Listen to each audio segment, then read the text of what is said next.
ഗാന്ധിജിയുടെ 156ാമത് ജന്മദിനം ലോക അഹിംസാ ദിനമായി ആചരിച്ച് കെ.പി.സി.സി വിചാർ വിഭാഗം. ഗാന്ധി ജയന്തി ദിനത്തോടനുബന്ധിച്ച് കെ.പി.സി.സി വിചാർ വിഭാഗത്തിന്റെ നേതൃത്വത്തിൽ കേരളത്തിലെ എല്ലാ നിയോജക മണ്ഡലങ്ങളിലും അഹിംസാ ദിനമായി ആചരിച്ചു. ചിറക്കാക്കോട് നടന്ന ചടങ്ങിൽ കെ.പി.സി.സി വിചാർ വിഭാഗ് ജില്ലാ general secretary doctor Manoj Pushkar പതാക ഉയർത്തി. ഛായാചിത്രത്തിനു മുൻപിൽ പുഷ്പാർച്ചനയും നടത്തി. മഹാത്മാവായ ഗാന്ധിജി ജനമനസ്സുകളിൽ നിന്ന് ഒരിക്കലും മരിക്കുന്നില്ല എന്ന ലോക ജനതയ്ക്കൊപ്പം തന്റേടത്തോടെ കെ.പി.സി.സി വിചാർ വിഭാഗം പ്രഖ്യാപിക്കുകയാണ് എന്ന് മനോജ് പുഷ്കർ പറഞ്ഞു. ഒല്ലൂർ നിയോജക മണ്ഡലം ചെയർമാൻ ബെന്നി ചുണ്ടേക്കാടൻ അധ്യക്ഷത വഹിച്ചു. മാടക്കത്ര മണ്ഡലം Congress committee president VS. Pradeep മുഖ്യപ്രഭാഷണം നടത്തി. മണ്ണുത്തി മണ്ഡലം ചെയർമാൻ രാജൻ, പാണഞ്ചേരി മണ്ഡലം ചെയർമാൻ സിബിൻ ജോസഫ്, നിയോജക മണ്ഡലം ഭാരവാഹികളായ ബ്രില്യൻ തോമസ്, സിജു, വിജയൻ, അരുൺ, ആന്റണി എന്നിവർ ആശംസാ പ്രസംഗം നടത്തി. നിയോജക മണ്ഡലം ട്രഷറർ അജേഷ് ചടങ്ങുകൾക്ക് നന്ദി പ്രകാശിപ്പിച്ചു. മുൻ panchayat member K. Gopan, ward president Balan Machingal, K. Moideen, MK. Suresh, Hanif, Mani, Devan, Sajeev Kumar, Vasu, Pookodan Balan, Panancheri Indian national കോൺഗ്രസിന്റെ മണ്ഡലം വൈസ് പ്രസിഡന്റ് ജോസ് ചന്ദ്രൻ, ലിബി തോമസ് തുടങ്ങി നിരവധി പേർ ചടങ്ങുകൾക്ക് നേതൃത്വം നൽകി.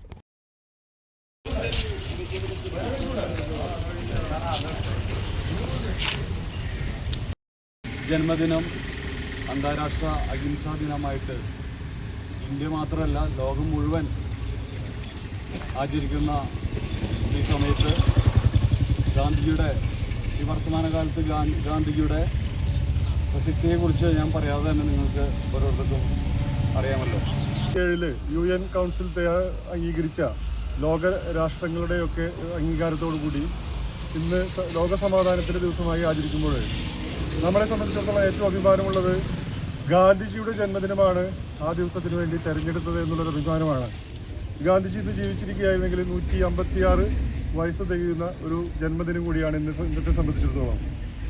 ലോകത്ത് 200-ൽ പരം രാജ്യങ്ങളുള്ളപ്പോൾ 160-170 രാജ്യങ്ങളിലും ഗാന്ധിജിയെ വളരെ ആരാധനയോടുകൂടി കാണുന്നു എന്നുള്ളത് ഒരു ഇന്ത്യക്കാരനെ സംബന്ധിച്ചിടത്തോളം ഏറ്റവും അഭിമാനകരമായൊരു മുഹൂർത്തമാണ്.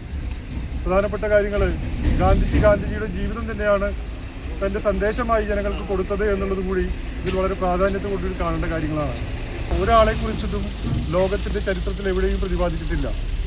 മജ്ജയും മാംസവുമുള്ള ഒരു മനുഷ്യൻ, ഇത്തരത്തിലുള്ളൊരു വലിയ അംഗീകാരത്തോടു കൂടി ഒരു മനുഷ്യൻ ഇന്ത്യയിലാണ് ജീവിച്ചിരുന്നത് എന്നുള്ളത് ഇന്ത്യക്കാരെ സംബന്ധിച്ചിടത്തോളം വലിയ അഭിമാനത്തിൻ്റെ ഒരു മുഹൂർത്തം കൂടിയാണ്. ലോകത്തെല്ലാവരും, ഇപ്പോൾ ഞങ്ങളൊക്കെ വിദേശത്തൊക്കെ ജോലി ചെയ്യുന്ന ആളുകളാണത്.